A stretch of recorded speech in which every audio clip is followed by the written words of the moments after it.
আমাদের সর্বভারতীয় কর্মসূচি সারা দেশেই হচ্ছে। এটা হচ্ছে অঙ্গনাদি কর্মী সহায়িকাদের সেন্টার চালাতে গিয়ে নানান সমস্যার সম্মুখীন হচ্ছেন প্রতিদিন।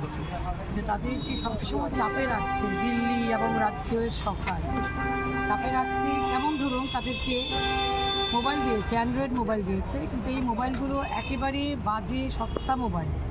এবং যেটা সবচেয়ে বড় কথা, তাদের মজুরি ভাতা যেটা আমরা বলি অনারারিয়াম, সেটা খুবই কম। সেখানে বলছে প্রতিদিন তাদের সঙ্গে অনলাইন মিটিং করতে হয় দিল্লির সঙ্গে, মানে সেন্টার চলাকালীন। ঠিক আছে, সেটা তো তারা করছে, মোটামুটি এখন অনেকটা অভ্যস্ত হয়েছে, করতে পারছে। কিন্তু ওই যে রিসার্চ করার, মোবাইল রিসার্চ করার যে পয়সা দেওয়ার কথা, এটা তারা একটা পয়সাও দেয় না, কোনো সময় দেয় না। আমাদের এই গরিব মেয়েদের প্রত্যেক দিন যদি এইভাবে অ্যান্ড্রয়েড মোবাইল থেকে দিল্লির সঙ্গে, রাজ্য সরকারের সঙ্গে কথা বলতে হয়, তাহলে বুঝতেই পারছেন